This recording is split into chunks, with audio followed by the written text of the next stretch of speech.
Europe पर मंडराए परमाणु हमले से भी बड़े संकट के बादल, ये खबर आपको देखनी चाहिए। परमाणु हमले से भी बड़े संकट के बादल यूरोप पर मंडरा रहे हैं। ज़ैपोरिज़िया न्यूक्लियर प्लांट के बेहद करीब एक भीषण युद्ध चल रहा है। प्लांट से सिर्फ 100 मीटर की दूरी पर रूस और यूक्रेन के बीच जंग चल रही है। अब देखिए ये तस्वीरें देखिए, 100 मीटर दूर अगर एक परमाणु न्यूक्लियर प्लांट हो तो परमाणु ऊर्जा का एक प्लांट हो तो समझिए वहां पर इस वक्त क्या चल रहा होगा। IAEA ने, इंटरनेशनल एटॉमिक एनर्जी एजेंसी, जो इस तरह के परमाणु प्लांट्स जो होते हैं उन पर नजर रखती है, उसने चेरनोबिल जैसी तबाही की आशंका जताई है। चेरनोबिल 1986 में दुनिया ने देखा था कि आखिर हुआ क्या था, और आज तक चेरनोबिल के आसपास आम लोगों का जाना मना है। रेडिएशन लीक हुआ था वहां से जब। अब सवाल यह है कि क्या ज़ैपोरिज़िया चेरनोबिल 0.2 होगा, चेरनोबिल 2.0 होगा, क्योंकि जिस तरह से ज़ैपोरिज़िया में मात्र 100 मीटर की दूरी पर, और कहा यह भी जाता है कि ज़ैपोरिज़िया का जो न्यूक्लियर पावर प्लांट है इस पर रूस का कब्जा है, वहां क्या इस तरह का कुछ हो सकता है। Zaporizhzhia nuclear power plant, 100 metre की दूरी पर भीषण युद्ध। अब ये देखिए यहां पर जो हम आपको तस्वीरें दिखा रहे थे, सवाल यहां पर है चेरनोबिल जैसी तबाही की आशंका, 4,000 की मौत और 50 लाख प्रभावित होंगे अगर ऐसा कुछ होता है तो। इसके अलावा न्यूक्लियर प्लांट में बम गिरा तो भीषण विस्फोट होगा, यूक्रेन के 40% इलाके में अंधेरा छा जाएगा, यह खतरा है। इसके अलावा प्लांट से रेडिएशन लीक होने का खतरा है, लाखों लोगों की मौत हो सकती है। और इसके अलावा यूरोप पर सबसे बड़ा संकट रेडिएशन फैलने का डर है, क्योंकि ज़ैपोरिज़िया का जो न्यूक्लियर पावर प्लांट है वो यूरोप का दूसरा सबसे बड़ा पावर प्लांट है। चेरनोबिल हादसे से भी 10 गुना ज्यादा तबाही की आशंका है यहां पर। यह बड़ी खबर है, चेरनोबिल में जो तबाही हुई थी उससे कहीं 10 गुना ज्यादा तबाही की आशंका अगर इस पावर प्लांट में कुछ भी होता है। और ज़ैपोरिज़िया प्लांट पर फिलहाल रूस का कब्जा है, जैसा कि मैंने आपको कहा था, रूस ने वहां पर बहुत पहले कब्जा कर लिया था। ज़ैपोरिज़िया को ही उसने अपने में मिला लिया है।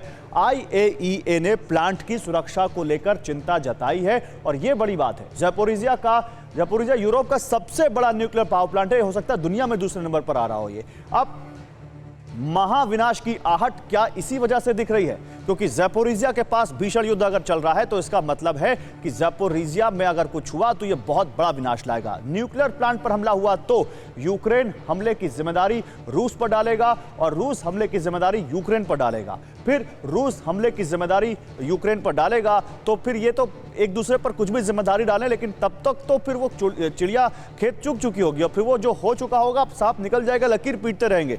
अमिताभ जी, लेकिन मेरा एक छोटा सा इसमें दूसरा सवाल है, अगर ये होता है तब तो वाकई तबाही कोई रोक नहीं पाएगा, लेकिन क्या न्यूक्लियर पावर प्लांट्स को लेकर ये दोनों देश इतने लापरवाह होंगे कि 100 मीटर की दूरी पर इस तरह की वॉर हो रही होगी, और वो इस बात का बिल्कुल ख्याल नहीं रखेंगे कि अगर ऐसा कुछ होता है तो उनके ऊपर भी उसका असर आएगा? बिल्कुल गौरव, आपने सही कहा।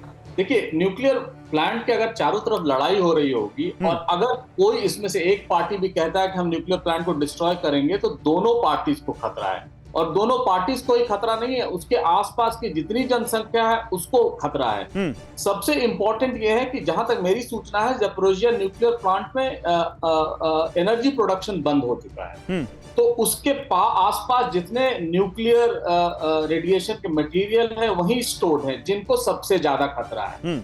जहां तक मुझे पता है, स्टेफानो ग्रोसी जो IAEA के चेयरमैन है, उन्होंने बड़े स्पष्ट शब्दों में कहा था कि किसी भी तरह से न्यूक्लियर फिसाइल मटेरियल के आसपास हम आने नहीं देंगे। और वो शायद उन्होंने 2 या 3 किलोमीटर के रेडियस में कहा था कि फोर्सेस यहाँ पर वॉर या युद्ध जैसी स्थिति नहीं होगी। नहीं, और एक और सवाल लेना चाहता हूं मैं आपसे, क्या चेरनोबिल के बाद दुनिया आगे नहीं बढ़ी है, टेक्नोलॉजी आगे नहीं बढ़ी है, दुनिया ने उससे कुछ सीखा नहीं है?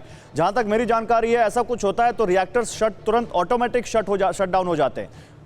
देखिए, न्यूक्लियर रिएक्टर शट करना बड़ा डिफिकल्ट जॉब है, लेकिन मुझे तो लग रहा है चेरनोबिल के बाद, ज़ैपोरिज़िया के बाद अगर कोई संधि होती है तो इस पर जरूर विचार करना चाहिए कि जब भी युद्ध या युद्ध जैसी स्थिति होगी तो हम इस न्यूक्लियर प्लांट के आसपास एक